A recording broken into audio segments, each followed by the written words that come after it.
నమస్తే. Welcome to reality check. ప్రస్తుతం మనతో పాటు ఉన్నారు అడ్వకేట్ రజని గారు. మేడం నమస్తే అండి. నమస్తే అండి. అందరూ ఊహించినట్టుగానే జగన్మోహన్ రెడ్డి గారు విరూపాక్ష గారిని పరామర్శించడానికి కర్నూలు పర్యటన నేపథ్యంలో ఎంత అడ్డుకుందాము, ఎంత బ్రేక్ చేద్దాం అనుకుంటుంటే అక్కడికి అంతగా క్రేజ్ పెరిగిపోతోంది. ఆ జనసందోహం పెరిగిపోతోంది. ఏం చెప్తారు? ఒకటండి. ఎందుకంటే ఆయన్ని నమ్ముకున్న నాయకులు కాబట్టి, ఆయన్ని ఇబ్బంది పెట్టాలనుకుని, ఆయన్ని ఇబ్బంది పెట్టలేక ఏదో కారణంతో నాయకుల్ని ఇబ్బంది పెడితే, నాయకులు బలహీన పడిపోతారు. నాయకులు అప్పుడు ఆయన్ని వదిలి వెళ్ళిపోతారని తాపత్రయపడుతున్నటువంటి బలమైన పార్టీ అనుకుంటున్న కూటమికి, నాయకులు ఎంత ఇబ్బంది పెట్టినా అధినాయకుడిని వదిలి వెళ్ళరు.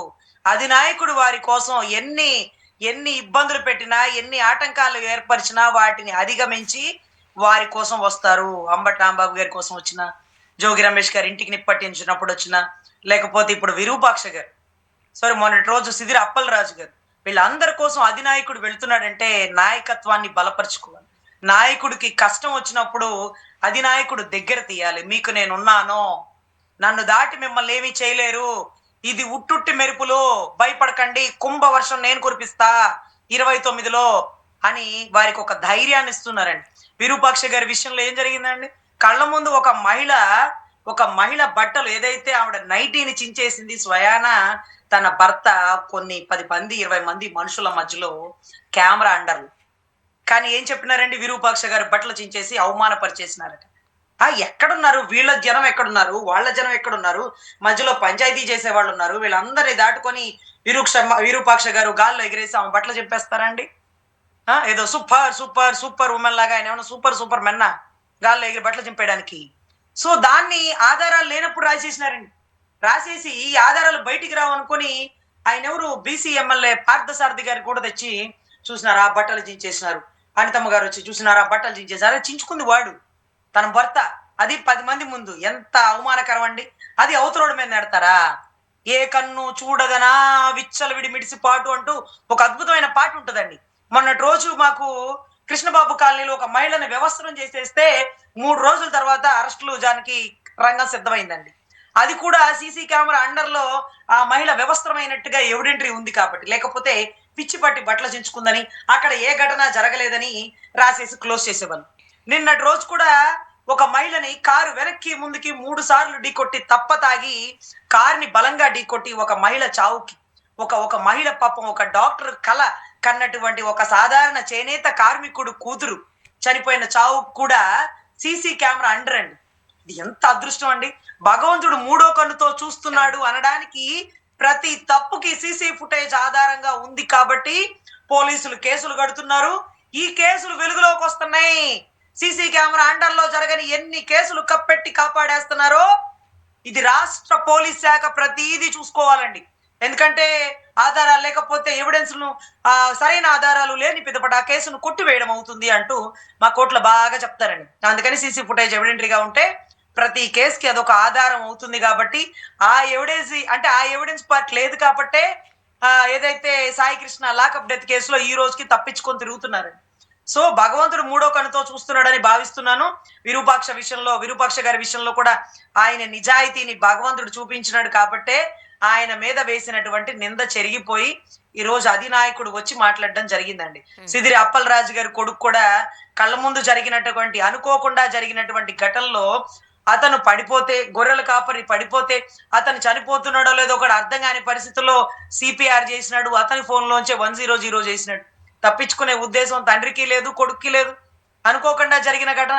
దీన్ని మాత్రం మర్డర్ గా రాసేయండి, కావాలని కొట్టేసినాడు, మాజీ మంత్రి కొడుకుని కొట్టేసినాడు అని రాయమంటే గౌరవ జడ్జి గారు రాయకూడదయ్యా, అలా తప్పు, మీ ఇష్టం అనే రాజకీయాలు గేట్ అవతల చూసుకోండి, ఇది 304 పార్ట్ 2 గానే మాత్రమే లిఖిస్తున్నాము అంటూ it's an amounting culpable not homicide murder అంటూ కూడా రాయడం జరిగిందండి. సో అదే విషయంలో కూడా ఇక్కడ ఈఎంఐ విషయంలో 304 పార్ట్ 2 పెడతానంటే కాదండి, ఇక్కడ కట్టండి 302. ఒళ్ళు కొవ్వెక్కి తప్పతాగి ట్రాన్స్ఫార్మర్ గుద్దుకోలేదండి, పక్క నుండి సెక్యూరిటీ వాడికి గుద్దలేదండి, పసిపిల్లలకి ఇక్కడ తగలేదండి, ఈఎంఐనే కావాలని గుద్దినాడండి. పొరపాటునైతే తర్వాత ఇంటికి ఎలా వెళ్తాడండి? ట్రాన్స్ఫార్మర్ గుద్దుకొని చచ్చిపోడు. ఒళ్ళు కొవ్వెక్కి తాగెక్కిపోయి మళ్ళీ గుద్దాడు కాబట్టి 302 కట్టండి అని ఇక్కడ అడగాల, ఇక్కడ అడగట్ల. మైనర్ బాలికుడు అనుకోకుండా జరిగిన ఘటనలో 302 కట్టమని అక్కడ అడుగుతున్నారు. ఇవన్నీ కూడా జగన్ గారి అండర్లో పనిచేసే నాయకులు కాబట్టి భయపెట్టి, ఇదిగో ఈ కేసును మీకు తీసేస్తాం, మీరు జగన్ గారిని విడిచి ఒకటి జనసేనకి రండి, ఒకటి టీడీపీకి రండి అని బేరసారాలు బహుశా జైల్లో జరుగుతూ ఉంటుంటాయండి. వాళ్ళు మేము మేడం. రావు, మా అధినాయకుడి కిందే ఉంటాం, మీరు ఎన్ని కష్టాలు పెట్టినా జైలు అయినా ఉంటాం కానీ వెనక్కి తగ్గం అని, తగ్గేదే లేదు అంటూ ఒక కొటేషన్ ఇస్తున్నారు వైసీపీ నాయకులు ఎన్ని ఇబ్బందులు పడినా. మేడం, చూస్తూనే ఉన్నా. ఆ ప్రపంచనాన్ని, ఆ క్రేజ్‌ని చూస్తూనే ఉన్నాం. ఏదైతే తను లేవనెత్తాలనుకున్న పాయింట్స్ ఉన్నాయో, అవన్నీ కూడా ల్యాప్‌టాప్‌లోనో, లేకపోతే ప్యాడ్‌లోనో చూపిస్తూ ప్రజల్లో అంటే అసలు ఏం జరిగిందో చాలా వివరంగా, క్లియర్‌గా ఎక్స్‌ప్లెయిన్ చేస్తున్నారు జగన్మోహన్ రెడ్డి గారు. మనం వేరే టాపిక్ దగ్గరికి వెళ్ళినప్పుడు, ప్రస్తుతానికి ఒంగోలులో ఉన్న కూటమి రచ్చ మనం చూస్తూనే ఉన్నాం. ఒక పక్కనేమో పెద్దవాళ్ళందరూ కలిపి 15 సంవత్సరాలంటే మేము కలిసే ఉండబోతున్నాము, మేము ఇలానే ఉంటాం, చాలా కలిసిమెలిసి ఉన్నాం అని అంటున్నారు. బట్ ఎప్పటినుంచో చూస్తున్నాము టీడీపీకి సంబంధించిన కార్యకర్తలకు కావచ్చు, నేతలకు కావచ్చు, జనసేన నేతలకు కావచ్చు, కార్యకర్తలకు కావచ్చు పడడం లేదు. ఇప్పుడు దామరచర్ల గారి ఇష్యూ అలానే బాలినేని గారి ఇష్యూ చూసినప్పుడు ఒక వేరే మహిళ మాట్లాడిన టాపిక్ ఏదైతే ఉందో, వీడియో ఏదైతే ఉందో అది సంచలనంగా మారింది. మాకు కొన్ని రెస్ట్రిక్షన్స్ ఉన్నాయి. ఏ విషయమైనా సరే చెవిలో చెప్పండి, బయట చెప్పొద్దు అని అంటున్నారు. కానీ ఎంతకాలం అని మేము అణిగి ఉంటాము? ఇందులో బాలినేని గారు చేసిన తప్పేంటి? మన పార్టీలో ఉన్నప్పుడేమో పునీతులను, పక్క పార్టీకి వచ్చేసరికి పాపిస్టోళ్ళు అయిపోతారా? ఇది మేము సహించలేకపోతున్నాం అంటూ చాలా ఆవేదనగా ఒక వీడియో రిలీజ్ చేయడం చూసాం. ఏం చెప్తారు మీరు? ఇప్పటండి, ఇప్పుడు వైసీపీలోంచి టీడీపీలోకి చాలా మంది చేరారు, వైసీపీలోంచి జనసేనలోకి చాలా మంది చేరారు. హ్మ్. సో ఈ చేరిన వాళ్ళల్లో ఒకటండి, పార్టీని బలోపేతం చేసుకోవాలని గనక అధినాయకుడు అనుకుంటే, పార్టీలో వైసీపీని వీడి అంత బలమైన వైసీపీని వీడి మన దగ్గరకు వచ్చారంటే వారికి ప్రధాన ప్రయారిటీ ఇవ్వాలండి. ఫర్ సపోజ్ పార్టీలో హరిప్రసాద్ గారు ఉన్నారండి, ఆయనకి ₹1,00,000 జీతం, మన ప్రభుత్వం వచ్చింది కాబట్టి 2,00,000 ఇవ్వండి. ఆయనకి ఎమ్మెల్సీ ఎందుకండి? నాగబాబు గారు, మీకు ఆయనకి పదవి ఇచ్చినా ఇవ్వకపోయినా మేము ఇచ్చే గౌరవం ఏం తగ్గదు. మెగా కుటుంబంలో సభ్యుడు, మీ స్వయాన అన్న. మేము ఎప్పుడు నాగబాబు గారిని అలాగే గౌరవిస్తూ, ఆయన క్యాడర్ కూడా అలాగే ఉంటది కదండి. ఎంత వచ్చిందండి జీతం ఎమ్మెల్సీకి? 1,50,000 2,00,000? అది ఎవరో పక్క పార్టీ నుంచి మన పార్టీ వాడికి వచ్చినప్పుడు అతనికి గౌరవం ఇస్తే, ఆ బయట వచ్చేసిన పార్టీలోంచి అతనికి కూడా అరే చూడు ఆ పక్క పార్టీలోకి వెళ్ళగానే ఎంత వాల్యూగా చూసుకున్నారు, ఎమ్మెల్సీ ఇచ్చారు అని వాళ్ళకు కూడా గౌరవంగా ఉంటదండి. రోసయ్య గారు వచ్చారండి, సామినేని ఉదయభాను గారు బలమైన నాయకులు, రోసయ్య గారు బలమైన నాయకులు, పొన్నూరులో బాగా ప్రభావితం చేయగలరు కాపు ఓటింగ్ ని. అటువంటి వ్యక్తులు మన పార్టీలోకి వచ్చినప్పుడు నాగబాబు గారికి ఇవ్వాల్సిన ఎమ్మెల్సీ రోసయ్య గారికి, హరిప్రసాద్ గారికి ఇవ్వాల్సిన రోసయ్య ఏదైతే ఎమ్మెల్సీ, అదే కనుక సామినేని ఉదయభాను గారికి, ఏదైతే లింగమనేని గారికి ఇవ్వాల్సినటువంటి ఎంపీ టికెట్ బాలినేని గారికి ఇస్తే బాగుండేదండి. అప్పుడు వాళ్ళు వచ్చినందుకు ఆ పెద్ద పెద్ద క్యాడర్ లో, ఎమ్మెల్సీ క్యాడర్ లో ఉంటారు కాబట్టి వాళ్ళ నుంచి వచ్చినటువంటి వైసీపీ వాళ్ళు, ఇక్కడ ఉండేటటువంటి జనసేన వాళ్ళు, లేకపోతే కూటమి ధర్మం అంటూ కాపాడుకుంటూ వాళ్ళకు కూడా క్యాడర్ ఉండేది. మీరు పార్టీలోకి బయట పార్టీ వాళ్ళని తీసుకోవడం, వాళ్ళు ఎక్కడో వెనకాల మూల కూర్చోండి, లాస్ట్ బెంచ్ లో కూర్చోండి అనడం. ఇప్పుడు వాళ్ళ నుంచి వచ్చిన వైసీపీ వాళ్ళకి ప్రయారిటీ లేదు, వైసీపీ వాళ్ళకి జనసేన వాళ్ళకి కొట్లాటలు జరుగుతున్నాయి. వీటన్నిటిని ఎలా కంట్రోల్ చేస్తారు? కొలుకుపూడి గారికి లేకపోతే ఎంపీ గారికి ఇబ్బంది వచ్చినప్పుడు ఇద్దరిని కూర్చొని ఒక కమిటీ వేసినారు. మరి దామచర్లకి బాలినేని గారికి ఇప్పుడైనా గొడవలు. ఆయన పార్టీలో వచ్చిన దగ్గర నుంచి అసలు ఆయన్ని ఎలా తీసుకుంటారు? అంత మాత్రం బుద్ధి లేదా పవన్ కళ్యాణ్ గారికి అంటూ కూడా ఒక నిండు సభలో ఒక స్టేజ్ మీద దామచర్ల గారు తూలేరు. అప్పుడే మాకు చాలా కోపం వచ్చిందండి. అదేంటది, మేమెవరిని తీసుకోలేకుండా నువ్వే చెప్పాలా? మా నాయకుడికి బుద్ధి జ్ఞానం ఉందా, నువ్వెవడరా చెప్పడానికి అనేటువంటి కోపం వచ్చిందండి. హ్మ్. సో ఇటువంటి విషయంలో పక్క పార్టీ మీద ఈ పార్టీల పెత్తనం ఏంటి అని మాట్లాడినటువంటి వీర మహిళల గారికి చెప్పాలి, ఇక్కడ 2 పార్టీ లేదు, ఒక పార్టీనే ఉంది. ఒక పార్టీనే ఉంది, అది కూడా టీడీపీనే. నాదెండ్ల భాస్కర్ రావు గారు చెప్పింది, సార్ మా అధినాయకుడు ముఖ్యమంత్రి అవ్వాలంటే మీరు మా పార్టీకి ఇచ్చే సలహాలండి అన్నాం. ఏ పార్టీ అండి అన్నారు. జనసేన పార్టీ అంటే, జనసేన పార్టీ ఎక్కడుందమ్మా? ఉన్నది ఒకటే పార్టీ, టీడీపీ పార్టీ. 2014 నుంచి టీడీపీ పార్టీనే నడిపిస్తుంది ఈ పార్టీని. ఆ పార్టీ చెప్పినట్టే ఈ పార్టీ వింటది. ఆ పార్టీ కూర్చోమంటే కూర్చుంటది, ఆ పార్టీ గొడవ పడమంటే గొడవ పడిద్ది, ఆ పార్టీ బయటికి వెళ్ళమంటే బయటికి వెళ్ళిద్ది, ఆ పార్టీ తిట్టమంటే తిట్టిద్ది, తిట్టించుకోమంటే తిట్టించుకుంటది. సో ఈ పార్టీ ఆ పార్టీకి అనుసంధానంగానే వెళ్తది కానీ కొత్తగా ఈ పార్టీకి సలహాలు తీసుకోవడమో, లేకపోతే నిర్ణయాలు తీసుకోవడమో, పార్టీలో కొత్త వారిని తీసుకోవడమో ఇలాంటి సొంత పెత్తనాలు ఉండవండి. అద్దెకుండేవాడు అద్దెకుండాల, అంతేగాని ఇంట్లో అవి మేడం. మోడిఫికేషన్ చేసుకుంటాను, ఇవి మోడిఫికేషన్ చేసుకుంటానంటే ఇంటి ఓనర్ ఊరుకుంటాడండి? నెలాఖరికి అద్దె కట్టవా, ఏం చేయాలో మాకు చెప్పు, నువ్వెవరు తలుపు ఇబ్బంది అయిందని, ఏ చిన్న ఇబ్బంది వచ్చినా నాకు చెప్పు అన్నట్టుగా ఈ రోజు కనీసం చంద్రబాబు గారినైనా వీళ్ళిద్దరి మధ్య చర్చలు పెట్టి ఆ గొడవలు సర్ది మనిగించాలి కదండి. నాదెండ్ల మనోహర్ గారు క్లియర్ గానే చెప్తున్నారు కదా, జెండాలు పట్టుకున్నంత మాత్రాన, ఫ్లెక్సీలు పట్టుకున్నంత మాత్రాన అక్కడ బలం ఉన్నట్టు కాదురా అబ్బాయి, మీరు తెలుసుకోవాలి, మనకు అంత సీన్ లేదని ఆయనే డైరెక్ట్ గా చెప్పిన సందర్భం చూసాం కదా. అవునండి, ఆయనకి చెప్పాలా తెనాల్లో ఆయనకి ఏం బలం ఉంది? తెనాల్లో వాళ్ళ తాతలు కట్టించిన కట్టడాలు ఏమున్నాయి? వాళ్ళ తండ్రి గారి ప్రభావితం ఏముంది, ఆయన సొంత సామాజిక వర్గం ఓటింగ్ ఏముంది. ఆయన ఎట్లా గెలిచినాడండి? ఆలపాటి రాజా ఒక విజిల్ వేస్తే ఓడిపోయి ఉండేవాడు. ఆలపాటి రాజా గారు బలంగా ఉన్న చోట్ల ఆయన పవన్ కళ్యాణ్ గారిని పట్టుకునో చంద్రబాబు గారిని పట్టుకునో నాకు ఇక్కడే టికెట్ కావాలి అంటూ కాపు సామాజిక వర్గాన్ని అందరినీ దగ్గర పెట్టి ఓటింగ్ వేయించుకుని గెలిచినాడండి. ఆయన బలమే ఉందండి. ఈ రోజుకి ఆయన మినిస్టర్ అయి ఉండొచ్చు, నెంబర్ 2 అయి ఉండొచ్చు, కానీ ఈ రోజుకి తెరాలి మొత్తం ఆలపాటి రాజా గారి ఫ్లెక్సీలేనండి.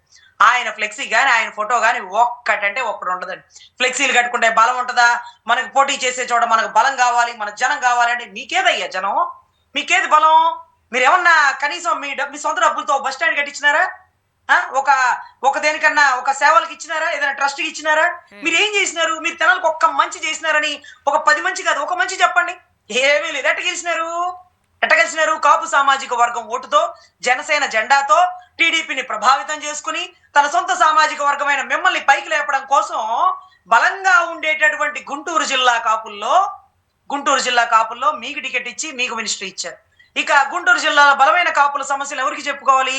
తమరికే చెప్పుకోవాలి. పార్టీ ఆఫీస్కి వెళ్తే ఎవరుంటారు? అక్కడ కూడా లింగంనేని రమేష్ గారి మాకు పార్టీ ఆఫీస్ కార్యాలయానికి ఇచ్చినారు, స్థలం ఇచ్చినారు, నన్ను సపోర్ట్ చేసినారు, నన్ను పైకి తెచ్చినారు అంటే దేశ విదేశాల్లో చలికి ఎండకి మగ్గి పార్టీ ఫండ్ ఇచ్చినోడు, కులం నెత్తినేసుకొని ప్రజారాజ్యం నుంచి ఇల్లు వాళ్ళు గుల చేసుకున్నాడు. ఏందయ్య స్వామి ఇప్పుడు కూడా ఆయనే ఇచ్చాడు, ఆయనే స్థలాలు కొన్నాడు, ఆయనే నిలబెట్టాడంటే మరి మనం ఏంది? ఇటు నారాయణ మరి మనం ఏంది? అటు చూస్తేనేమో ఆయన ఎవరు? ఇక మనోళ్ళు ఏంటి అంటే నేను చెప్పానా మనోళ్ళకి మంచి చేస్తానో లేకపోతే మనోళ్ళ కోసం పార్టీ పెట్టానో అంటే అసలు అర్థం కాని పరిస్థితి అండి. ఇక ఒంగోలు విషయంకి వస్తే బాలినేని గారికి వైసీపీలో ఇచ్చిన విలువ ఏంటండి? 5 సార్లు ఎమ్మెల్యేలు, 2 సార్లు మినిస్టర్. సో 5 సార్లు ఎమ్మెల్యే 2 సార్లు మినిస్టర్లు అంటే రాజశేఖర రెడ్డి గారి పుణ్యమో లేకపోతే జగన్ గారి పుణ్యమో. విశ్వసనీయత ఉండాల్సిన వారు అక్కడే ఉండాలి. కానీ నిబద్ధతతో లేకపోతే పవన్ కళ్యాణ్ గారి మీద అభిప్రాయంతోనో ప్రేమతోనో బయటకు వచ్చారు. పోనీలేండి, ఎక్కడైనా ఉండొచ్చు, అది వారి వ్యక్తిగత విషయం అంటూ వైసీపీ వారు కూడా ఎక్కడ ఒక్క మాట కూడా విమర్శించలే. కానీ అంత గొప్ప వ్యక్తిని, అంత అనుభవజ్ఞుని మన పార్టీలో తీసుకునే ముందే అతనికి ఏ పదవి ఇవ్వాలో, ఏ పదవి ఇచ్చుకోవాలో, ఎంత గౌరవం ఇవ్వాలో అక్కడ ఉండే ఒంగోలు వాళ్ళకి మీటింగ్ పెట్టి ఇదిగో బాలినేని గారు నా నీడ లాంటి వ్యక్తి. గతంలో కూడా ఒంగోలులో వైసీపీలో ఉన్నప్పటికీ మనకి ఎక్కడన్నా చిన్నపాటి ఇబ్బందులు వచ్చినా బాలినేని గారు సహృదయంతో వాటిని తీర్చేవారు. జనసేనని ఎప్పుడు ఇబ్బంది పెట్టలేదు. అటువంటి వ్యక్తిని పార్టీలో తీసుకుంటూ రాజ్యసభ ఇస్తున్నాను, ఎమ్మెల్సీ ఇస్తున్నాను, ఇవ్వబోతున్నాను అని ఒక స్టేట్మెంట్ ఇవ్వాలి కదండి. అతని గౌరవాన్ని తగ్గించడం అవసరమా? ఈ రోజు అతని గౌరవాన్ని తగ్గిస్తే వైసీపీ వాళ్ళు ఏమంటున్నారు? పెనం మెంచి పొయ్యిలో పడ్డాడా, ఎగురుకుంటూ అక్కడికి వెళ్ళాడు, ఏమైంది? మన దగ్గర ఇస్తారు విలువ, ఆయన దగ్గర ఎందుకు ఇస్తారండి? ఆయన ఎమ్మెల్యేగా ఉన్నా మినిస్టర్ గా ఉన్నా ఎప్పుడు ఆయన అలా చేసినాడు, ఆయన ఎలా చేసినాడు, భూములు అక్కడ ఎప్పుడు రాలేదండి. కానీ ఈ రోజు కూటమిలో ఉన్న నెంబర్ 2 కి సన్నిహితంగా ఉన్న డిప్యూటీ సీఎం స్థాయి వ్యక్తి ఆయన ఎన్నిసార్లు మెచ్చుకుంటున్నా ఆయన ఉప్మాలో కరేపాకులాగా ఒంగోలు కేడర్ తీసేసుకుంటే దున్నపోతుల మధ్యలో దూడపిల్ల బలైపోతున్నట్టు మధ్యలో నేను బలైపోతున్నాను వీర మహిళని అంటూ మాట్లాడుతున్న వ్యక్తులు. అంటే వాళ్ళు జనసేన వైపు ఉంటే రియాజ్ గారి వైపు ఉండాల. మరి ఏదైతే బాలినేని గారి వైపు ఉన్నారనుకోండి, మరి అప్పుడు రియాజ్ గారి వైపుకి ఆపోజిట్ గా ఉన్నట్ట. మరి కూటమి ధర్మాన్ని కాపాడాలి అని అనుకున్న వారు దామంచర్లని, టీడీపీ వ్యక్తుల్ని, లేకపోతే ఎన్టీ రామారావుకి సంబంధించినటువంటి ఒక ఎగ్జాంపుల్ ని మనం చెప్పొచ్చా? ఇది దేనికి తార్కాణం అంటే ఎవరన్నా చెప్పిస్తున్నారా? లేకపోతే తెర మీదకి ఒక కార్ యాక్సిడెంట్, ఒక లాకప్ డెత్ కేసు, లేకపోతే కౌలు రైతులు, లేకపోతే ఇవన్నీ సమస్యలు వస్తున్నప్పుడు ఏదో ఒకటి తెర మీదకు తీసుకురావాలని డైవర్షన్ పాలిటిక్స్ లాగా తీసుకొస్తున్నారా కూడా అర్థం కాని పరిస్థితి అండి. ఎనీవే, ప్రభుత్వం వచ్చిన 2వ రోజే జనసేన బలహీన పడిపోయింది. జనసేనలో బలం లేదు, క్యాడర్ సొమ్మగిల్లిపోతుంది, క్యాడర్ కి ఆయన మీద నమ్మకం కోల్పోతుందని 2వ రోజు నుంచి 2.5 సంవత్సరాల వరకు ఈ రోజు కూడా ప్రతి ఒక్కరికి ఆధారపూర్వకంగా తెలుసండి. ఇవాళ మేము కొత్తగా తెలుసుకున్నాం, జనసేనని బలోపేతం చేస్తామంటే అసలైన నాయకుడు చేయాలి, కానీ మీరు వారు చేసేది ఏంటండి? మీ వల్ల అవుతుందా? కానీ మేడం కొన్ని సందర్భాలలో పైకి చెబుతున్నారు, కానీ వీళ్ళకి కూడా పొసగడం లేదు. ఎందుకంటే ఇప్పటికీ 2-3 సార్లు క్యాబినెట్ మీటింగ్స్కి పవన్ కళ్యాణ్ గారు డుమ్మా కొట్టారు. ఈరోజు కూడా అమరావతి భవనాల ప్రారంభోత్సవానికి సంబంధించి మంత్రి నారాయణ గారితో కాస్త మధ్యవర్తిత్వంగా పంపించినప్పటికీ కూడా ఆయన వైజాగ్ వెళ్ళిపోయారు. అంటే కావాలనే కదా రావడం లేదు. అదే మోదీ గారు వచ్చారనుకోండి, ఆ సభకి హాజరవుతున్నారు, మాట్లాడుతున్నారు. కానీ చంద్రబాబు నాయుడు గారు అరేంజ్ చేస్తున్న మీటింగ్స్కి ఆయన వస్తున్న దానికి పవన్ కళ్యాణ్ గారు దూరంగానే ఉంటున్నారు. ఈరోజు కూడా దూరంగా ఉన్నారు. దాన్ని ఎలా అర్థం చేసుకోవాలి? ఏమంటే ఈ మీటింగ్ ఇప్పుడు పెట్టబోతున్నారని నిన్నో మొన్నో తెలిసింది కాదండి. ఇది 10-15 రోజుల నుంచి అవును. ఈ మీటింగ్ ఇక్కడ కండక్ట్ చేస్తున్నారు. వీళ్ళు గెస్టులు ఇంతమంది అని జరుగుతుంది. అదే రకంగా పర్యావరణానికి సంబంధించినటువంటి మీటింగ్ అండి. ఏదైతే బొలిశెట్టి సత్య గారు పిల్ నంబర్ 137/2026 అంటూ కోర్టులో ఒకటి నమోదు చేసినారండి. అది కూడా తుర్లవాడ కొండ నుంచి లేకపోతే ఇంకొక రిజర్వాయరు లేకపోతే 10 కిలోమీటర్ల దూరం వరకు కలుషితం అయిపోతుంది. ఎన్విరాన్మెంటల్ పొల్యూషన్, మీరు డేటా సెంటర్ అలా ఎలా పెట్టేస్తారు అంటూ కూడా ఆయన వీరోచిత పోరాటం త్రూ కోర్టు చేస్తున్నారండి. సో ఇటువంటి పరిస్థితుల్లో పర్యావరణాన్ని కాపాడాల్సిన వ్యక్తి ఈ రోజు నోరు మెదపలేని పరిస్థితిలో ఉన్నారు. ప్రభుత్వంలో ఉన్నారు కదండి అంటే ఏమోనండి ప్రభుత్వంలో ఉన్నారో లేదో నాకు తెలియదు కానీ అని కూడా బొలిశెట్టి సత్య గారు ఒక స్టేట్మెంట్ ఇవ్వడం జరిగింది. సో ఇవన్నీ వస్తున్నప్పుడు ముందు ఆ పర్యావరణానికి సంబంధించిన దాంట్లో ఆయన అటెండ్ అవ్వాలి.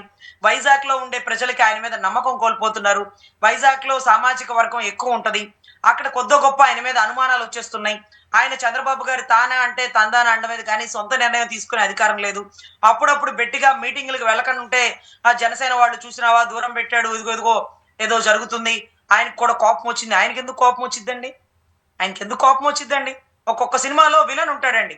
ఏంట్రా బాబు అంత పొడుగున అంత ఎత్తునున్నావు, ఎప్పుడు కొట్టించుకుంటావేంటి, నువ్వు తిరిగి తిప్పి కొట్టగలవు కదా, నీ ముందు భూమికి బెత్తెడెత్తులేదు వాడితో కొట్టించుకుంటావేంటంటే నా క్యారెక్టర్ కొట్టించుకోవడానికే, కొట్టించుకుంటేనే నాకు పేమెంట్ ఇస్తారు అనే పరిస్థితి ఉంటుందండి. ఇక్కడ కూడా ఆయన తనను తాను తగ్గించుకుంటేనే ఆయన బలపడతాడా, బలోపేతం అవుతాడా, అవతరాలని సీఎం చేస్తాడా అర్థం కాని పరిస్థితి అండి. ఇవాళ రోజు కేబినెట్ మీటింగ్కి వెళ్ళలేదు అంటే ఆయన కోప్పడితే కేబినెట్ మీటింగ్కి వెళ్ళకుండా ఉంటారండి ఎక్కడన్నా? కేబినెట్ మీటింగ్కి వెళ్ళి ఆ ప్రపోజల్ ని క్యాన్సిల్ చేయాలి. అది నిబద్ధత, అది నిజాయితీ గల మధ్యలో రాజకీయం. నుంచి వచ్చేస్తున్నారు కదా మేడం. ఒకవేళ అటెండ్ అయినా సరే మధ్యలో నుంచి వచ్చేసిన సందర్భం కూడా మనం చూసాంగా. ఏమండి మధ్యలో రావడం కాదండి, అందరి అభిప్రాయ సేకరణ తీసుకున్నప్పుడు ఆ ప్రతిపాదన అవుతున్న టైంలో పీపీఈ పద్ధతి అంటే ఏంటండి? విద్యని, వైద్యాన్ని, లేకపోతే ఏదైతే లాజిస్టిక్స్ ని, లేకపోతే రవాణా సంబంధించిన ప్రతిదీ ప్రైవేటీకరణ అయిపోతే ఇక పేదలకు అందుతుందా అండి? పీపీఈ పద్ధతి ద్వారా 17 మెడికల్ కాలేజీలు ప్రైవేటీకరణ అయిపోతే సాధారణ సాధారణ రైతు కూలీలు, సాధారణ కౌలు రైతులు వీళ్ళందరూ ఎలా బతుకుతారండి? ఆరోగ్యం అనేది ప్రజలకు దూరం చేసేస్తున్న వ్యవస్థే కదండి. దీన్ని ఆయన ఖండించాలి కదా. ఆయన రాలేదు, ఆయన అటెండ్ అవ్వలేదు, ఆయన దూరంగా ఉంటున్నాడంటే మౌనం అర్ధాంగీకారమే కదండి. ఆయన మనసులో మంచి ఉద్దేశం ఉంటే అక్కడికి వచ్చి దాన్ని ఆపేయాలా. అంతేగాని ఆయన రాకుండా ఉంటే బిల్లు ఆగిందా? బిల్లు ఆగదుగా, బిల్లు ఆగదుగా. ఈ రోజు ఆగిపోతున్న రైతుల గుండెలకి ఏమైనా లెటర్ రిలీజ్ చేసినారా?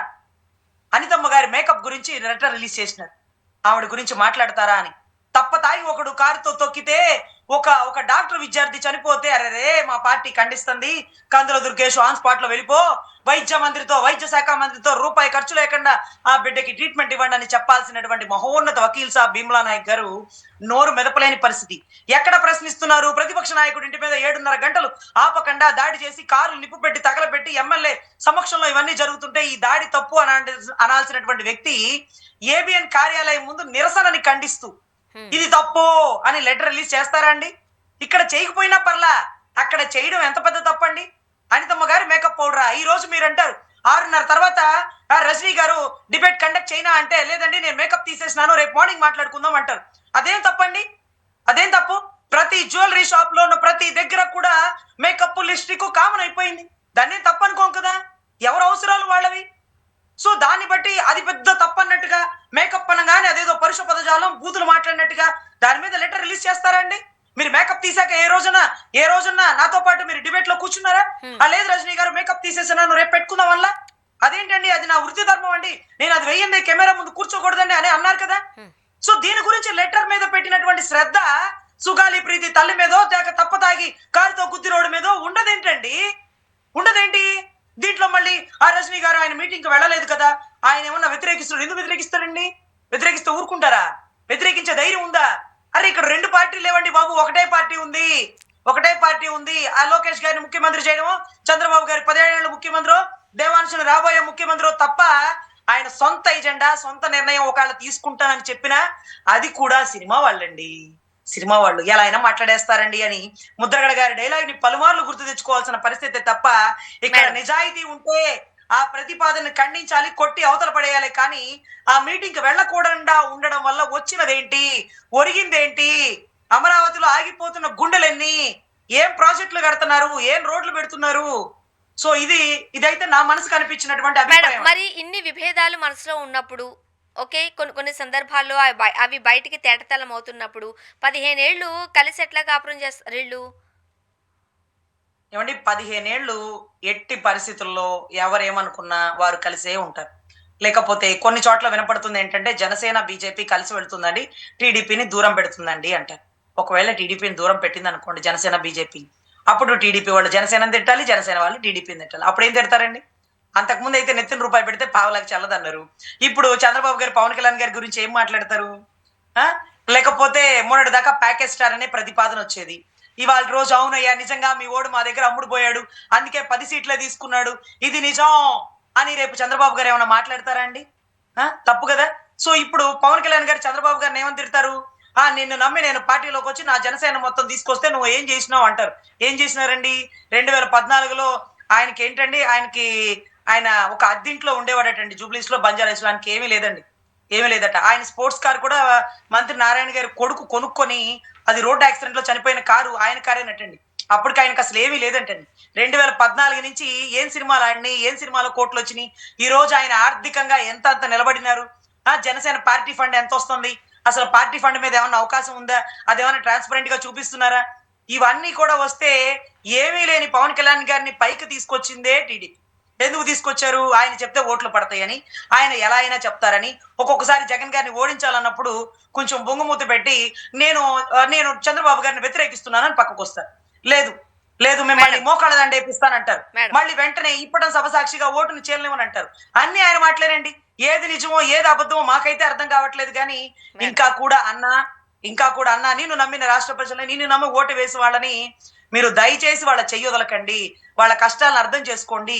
ముఖ్యంగా పేదలని గుర్తించండి అంటూ మరొక్కసారి ఆయన విన్నవించుకోవడమే గాని అంతకు మించి ఏం మేడం. చెప్పలేమండి. మేడం 2007 నుంచి భారతీయ సిమెంట్స్ చట్టబద్ధమైన అనుమతులు అన్నిటితోనూ నిర్వహించబడుతోంది. ఇది చెప్తుంది హైకోర్టు. మీరు నేను కూడా కాదు ఒక రకంగా చెప్పాలంటే. అయినప్పటికీ కూడా దానిని అడ్డుకునే ప్రయత్నం జరుగుతోంది.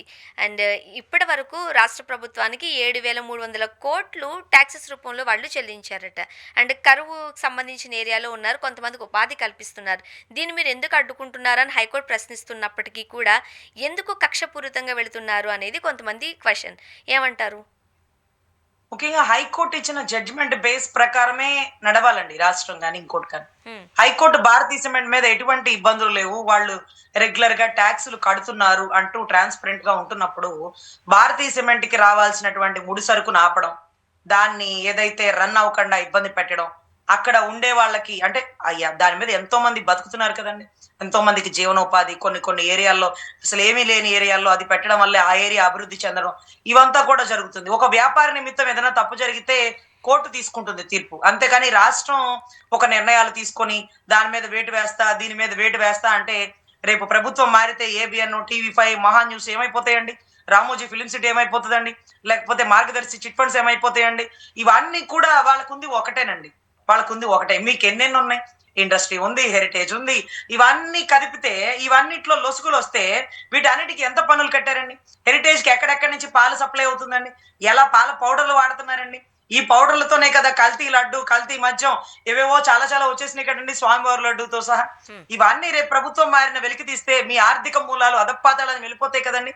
ఒక భారతీయ సిమెంట్ మీద మీరు కొడితే వాళ్ళు లీగల్ ఫైట్ ఇచ్చి ఇదిగోండి మేము కట్టినటువంటి పనులు, మా వివరాలు, మేము ఎక్కడ ఎవరిని ఇబ్బంది పెట్టలేదు, ఏ ప్రభుత్వాన్ని మోసం చేయలేదు, ఏ ప్రభుత్వ ఖజానాకి కట్టాల్సిన పన్నులు ఎగవేసినా మీరు పెనాల్టీ వేయండి అంటూ వారు ముందుకు వెళ్ళినప్పుడు వాళ్ళని ఇంటెన్షనల్ గా అడ్డగిస్తే ఇది రెడ్ బుక్ కక్ష సాధింపండి. అయితే సాక్షి, లేకపోతే భారతీయ సిమెంట్, ఇంకేం వ్యాపారాలు ఉన్నాయండి? అప్పట్లో అప్పట్లో ఎక్కడోనండి పవర్ ప్లాంట్ ఉండేది.